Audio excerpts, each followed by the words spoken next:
వింత వైద్యశాల అనే చందమామ కథ చెప్పుకుందాం. చంద్రనగరానికి రాజు ఆనంద గజపతి. ఆయన మంత్రి స్థిరబుద్ధి మిక్కిలి తెలివి గలవాడు. అతని తెలివితేటల వల్లనే రాజ్యంలోని ప్రజ సుఖంగానూ ఎంతో ఆనందంగానూ ఉండేవారు. ఒకప్పుడు గజపతికి గుండె జబ్బు చేసింది. ఘన వైద్యులంతా ఆశ వదులుకున్నారు. చివరకు రామయ్య అనే పల్లెటూరి వైద్యుడు వచ్చి రాజుగారి జబ్బును 3 రోజులలో కుదిర్చి వేశాడు. రామయ్య సమర్థతకు మెచ్చి రాజు అతనిని తన ఆస్థాన వైద్యుడిగా నియమించాడు. నాటి నుంచి రామయ్యకు పేరు ప్రతిష్టలు పెంపొందసాగాయి. కొన్ని రోజులకల్లా కోటలో రాణిగారికి జబ్బు చేసింది. అప్పుడు కూడా రామయ్య అదృష్టం వల్లనైతేనేమి, రాణికి ఆయుర్దాయం బాగుపడడం వల్లనైతేనేమి జబ్బు నయమై రామయ్య మందు వల్ల 2 నెలలలో పూర్తిగా కుదిరిపోయింది. అంతటితో రామయ్యకు ఇదివరకు ఇచ్చే జీతానికి రెట్టింపు మంజూరు చేశాడు రాజు. పల్లెటూరి వైద్యుడైన రామయ్యకు ఇంత శీఘ్రకాలంలో పేరు ప్రఖ్యాతులు ధన సంపదలు కలగడం వల్ల అతనికి గర్వం హెచ్చింది. ఎవరిని లక్ష్యం చేయని రోజులు వచ్చాయి. రాజుగారిని రాణిగారిని మృత్యువు నుంచి కాపాడిన దేవుడను నేను అని బడాయిలు కొడుతూ ఉండేవాడు. ఇది వరకు ప్రతిరోజు రాజవైద్యశాలకు వెళ్ళి రోగులను పరీక్ష చేసి మందులిచ్చే రామయ్య రాను రాను తన ఇష్టం వచ్చినప్పుడే వైద్యశాలకు వెళ్ళడం మొదలెట్టాడు. నెల నెల వైద్యశాల మీద వినియోగించమని రాజు ఇచ్చే 500 రూపాయలు మందులు కొని వాటిని వైద్యశాల రోగులకు వాడక ఇంటికి వచ్చిన రోగులకిచ్చి వాళ్ళ వద్ద డబ్బు తీసుకోవడం ప్రారంభించాడు. కొంతకాలం అయ్యేసరికి వైద్యశాలలో ఉన్న రోగులందరూ రామయ్య మీద రహస్యంగా రాజుగారికి ఆర్జీ పెట్టుకున్నారు. ఆర్జీని రాజు తన మంత్రికి చూపించాడు. ప్రథమ తప్పిదం కాబట్టి మంత్రి కొన్నాళ్ళు చూద్దామని రామయ్య మీద ఏమీ చర్య తీసుకోకుండా ఊరుకున్నాడు. కొన్నాళ్ళైన తర్వాత రామయ్య తనకు ఇచ్చే నెల జీతం చాలడం లేదని తన వైద్యశాలలో ఇది వరకు వచ్చే రోగుల సంఖ్యకు ఇప్పుడు 4 రెట్లు హెచ్చినందువల్ల రోగుల కోసం వినియోగించమని ఇచ్చే డబ్బు 4 రెట్లు హెచ్చించితే కానీ వైద్యశాల నడపడం కష్టమని దరఖాస్తు పెట్టుకున్నాడు.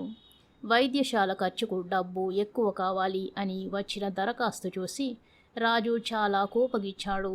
మంత్రి తను వైద్యశాలకు వెళ్ళి స్వయంగా అక్కడి పరిస్థితులు చూడాలని అనుకుని వారం రోజులకు ముందుగానే రామయ్యకు ఈ సంగతి తెలియవర్చారు.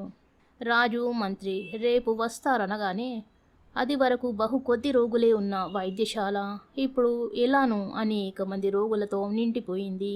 వస్తానన్న రోజున ఉదయమే మంత్రితో సహా వచ్చి రాజుగారు వైద్యశాల ముందు గదిలో కూర్చున్నారు. మందుల ఖర్చులు రోగుల సంఖ్యలు గల పట్టికలు తనిఖీ చేస్తూ రామయ్యను రాజుగారు గాఢమైన ప్రసంగంలో పెట్టి ఉంచారు. రామయ్య తన జీతం అభివృద్ధి కోసం వైద్యశాలకు ఎక్కువ డబ్బు మంజూరు చేయగలరందులకు రాజుగారికి అనేక విధాలుగా నచ్చజెప్పాడు. రాజు వింటూ ఉన్నాడు. రాజుగారు రామయ్య దీర్ఘ సంభాషణలో ఉండడం గ్రహించి ఇదే సమయమని మంత్రి లోపల హాలులో ఉన్న రోగుల మంచాల వద్దకు వెళ్ళాడు. రామయ్య చేసిన కుట్ర ఇట్టే తెలుసుకున్నాడు మంత్రి. తగిన శాస్తి చేయాలని నిశ్చయించుకున్నాడు. మంత్రి మొదటి మంచం దగ్గరికి వెళ్ళి నీ జబ్బేమిటి? నీవు ఇంకా ఎన్నాళ్ళు ఇలా బాధపడతావు? నేనొక రామబాణం లాంటి ఔషధం ఇస్తాను, పుచ్చుకుంటావా అని అడిగాడు రోగిని.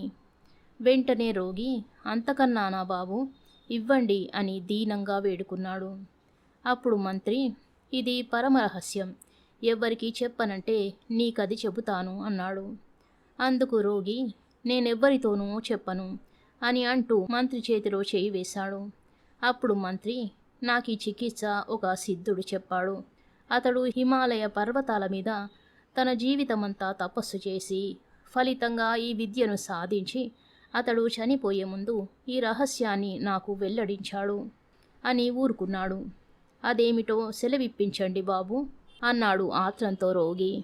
అందుకు మంత్రి మీలో బాగా ఎక్కువ జబ్బుగా ఉండి ఇక ఇలాగా బతకడని అనుకునే రోగిని చంపివేసి వాడిని కాల్చి ఆ కాల్చిన బూడిదను అనగా భస్మాన్ని తేనెలో కలిపి 3 రోజులు సేవిస్తే సకల విధములైన రోగాలు వెంటనే మాయమైపోతాయి. మనిషి జబ్బుకు మనిషే మందు. కానీ అలా చనిపోవడానికి సిద్ధంగా ఉండే రోగి ఇక్కడ ఎవడు ఉన్నాడు అనేదే ఇప్పుడు ప్రశ్న. అటువంటి త్యాగిని ఎంచుకోవడానికని మీ వైద్యుడు రామయ్యే గుమ్మం దగ్గర నిలబడి రోగం లేని వాళ్ళు అందరూ బయటికి వచ్చేయండి అని పిలవడానికి ఒప్పుకున్నాడు. అతడు పిలిచినప్పుడు రాకుండా ఉండే మిగిలిన వానిని అని మళ్ళీ ఊరుకున్నాడు మంత్రి. అందరి రోగుల వద్దకు వెళ్ళి మంత్రి ఇదే ప్రకారం ఉపదేశించాడు. రోగులందరూ ఆ సిద్ధుని దివ్య ఔషధం పుచ్చుకోవడానికి ఇష్టపడ్డారు. అందరినీ ఒప్పించిన తరువాత మంత్రి రాజు దగ్గర ఉన్న వైద్యుని వద్దకు వచ్చాడు. రామయ్య, రాజుగారు రోగులను స్వయంగా చూద్దామని వస్తే వారితో నీవే ఎక్కువసేపు మాట్లాడావు. రోగులనందరినీ చూసి పలకరించడానికి వారికి వ్యవధి ఏది? పైగా రోగుల వద్ద ఎంతోమంది వాళ్ళ బంధువులు ఉన్నట్టున్నారు. కాలాతీతమైంది.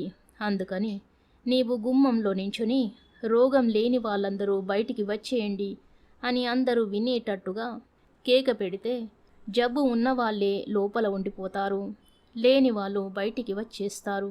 అప్పుడు లోపల ఉన్న రోగులను చూసి మీ జీతం మాట రాజుగారు ఆలోచిస్తారు అని చెప్పాడు. మంత్రి సలహాకు వైద్యుడు సమ్మతించాడు. ఆ ప్రకారం రామయ్య జబ్బు లేని వాళ్ళందరూ బయటికి వచ్చేయండి అని అందరూ వినేట్టుగా కేక వేశాడు. కేక వినబడిన 10 నిమిషాలలోగా ఒక్కరూ లోపల ఉండకుండా రోగులందరూ హాలు బయటికి వచ్చేశారు. అప్పుడు మంత్రి రాజుతో, ప్రభు, రోగం లేని వాళ్ళందరూ బయటికి వచ్చేశారు. ఇక రోగులెవరో లోపలికి వెళ్ళి మనం లెక్క పెడదాం అన్నాడు. రాజు, మంత్రి, వైద్యుడు హాలులోకి వెళ్ళి చూస్తే ఏ పక్క మీద గాని ఒక్క రోగి అయినా కంటికి కనబడితే కదా. కథ సమాప్తం. శుభం. దాదాషా సమాధి అనే మరో కథ చెప్పుకుందాం. అనేక వందల సంవత్సరాల క్రిందట బీదర్ అనే గ్రామంలో ఒక చిన్న మఠం ఉండేది. ఆ మఠంలో దాదా అనే ఒక భక్తుడు, హుస్సేన్ అనే అతని శిష్యుడు ఒక చిన్న గాడిద పిల్లతో సహా ఉంటూ ఉండేవాళ్ళు. ఆ దర్గా అంటే సాయిబుల మఠం అన్నమాట. మక్కాకు పోయే దారిలో ఉండడం వల్ల మక్కా యాత్రికులందరూ ఆ దర్గాలోకి పోయి వాళ్ళ భక్తి కొద్దీ కానుకలు వేసి వస్తుండేవాళ్ళు. ఆ వచ్చిన కానుకల వల్ల గురువు, శిష్యుడు జీవిస్తూ ఉండేవాళ్ళు. ఆ మఠంలో జీవ సమాధి అయినట్టుగా చెప్పి తన గురువుగారిని గురించి దాదా పెద్ద పెద్ద పాటలు, తత్వాలు పాడుతుండేవాడు. తన శిష్యుడు హుస్సేన్ కూడా అవన్నీ చక్కగా నేర్చాడు. కొన్నాళ్ళు అయ్యేసరికి హుస్సేన్కు మనసులో ఒక కోరిక పుట్టింది. గురువుగారి దగ్గరికి వెళ్ళి ఇలా అడిగాడు, ఇంతమంది సాయిబులు మక్కా పోయి పుణ్యం సంపాదించుకుని వస్తున్నారు కదా, మరి నేను కూడా వెళ్ళి వస్తాను గురు, అనుజ్ఞ ఇప్పించండి అన్నాడు హుస్సేన్. సరే నాయనా, నీవు చేసిన సేవకు మెచ్చాను. కానీ ఫకీరును కావడం వల్ల నా దగ్గర ఏమీ లేదు. అయినా నీకు నేనిచ్చే బహుమతి ఒకటుంది. అదే మన గాడిద పిల్ల.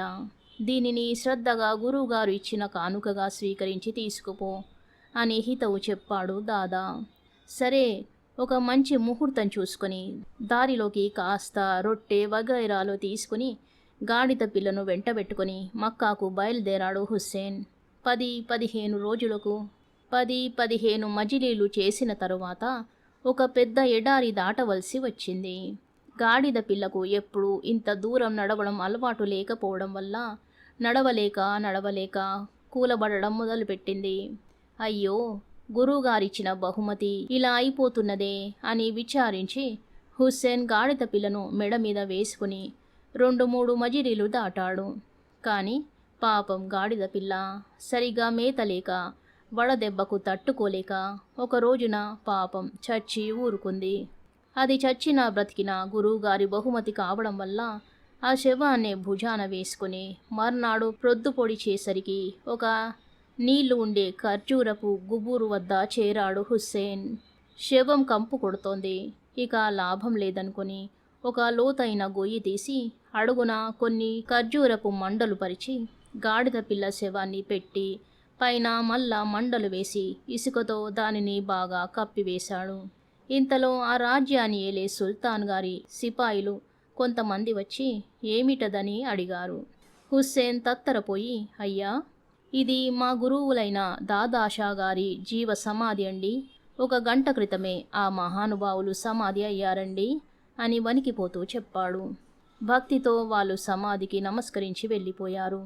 హుస్సేన్కు అక్కడ ఉంటేనే మంచిదని ఊహ తట్టింది. 4-5 కర్రలు సంపాదించి చిన్న గుడిసె వేశాడు. ఆ సమాధి మీద వచ్చిపోయే వాళ్లకు కనబడేటట్లు ఒక రాతి పలక మీద దాదాషా జీవ సమాధి మందిరము అని వ్రాసి తత్వాలు పాడుతూ అక్కడే కూర్చున్నాడు.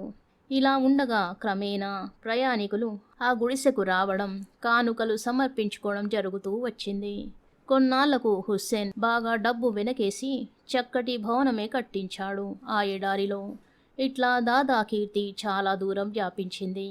అది పోయి బీదర్లో ఉంటున్న అతని గురువు దాదాషా గారి వరకు ప్రాకింది.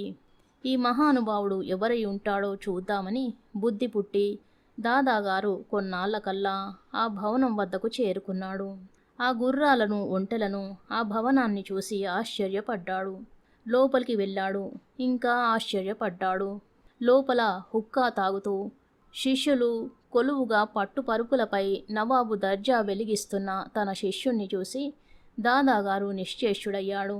వెంటనే శిష్యులందరినీ హుస్సేన్ బయటికి పొమ్మని చెప్పి గురువుగారి కాళ్ళపై పడ్డాడు. ఏమిటి నాయనా ఇదంతా అన్నాడు ఆత్రంతో దాదాగారు. ఏం చెప్పను గురు, ఇదంతా మీ దయ. మీరిచ్చిన గాడిద పిల్ల చచ్చింది. దానిని ఇక్కడే పూడ్చాను. తలవని తలంపుగా రాజభటులు వచ్చారు. ఎప్పుడూ ఎరగని ఆ రాజభటుల్ని చూడగానే భయపడి గబీమని మీ పేరు చెప్పివేశాను. మీ పేరు మీదనే ఇంతవరకు ఈ సమాధి నడిచిపోతున్నది. తీరా ఇప్పుడు కొంపదీసి మీరు ఫలానా అని తెలిస్తే మనిద్దరికీ ముప్పు వస్తుంది. మరి అటుపైన మీ దయ అన్నాడు హుస్సేన్. అందుకు దాదా, నాయనా నేను చెప్పలేదా గాడిద అయితేనేం ఎప్పటికైనా ఎందుకైనా పనికి వస్తుంది అని. అక్కడ నేను పూజించే సమాధి మాత్రం ఏమిటనుకుంటున్నావు? అది దీని తల్లిదే అన్నాడు. ఈ కీలకం ఇప్పుడు తెలియగానే నిర్ఘాంతపోయాడు శిష్యుడు హుస్సేన్. కథ సమాప్తం. శుభం.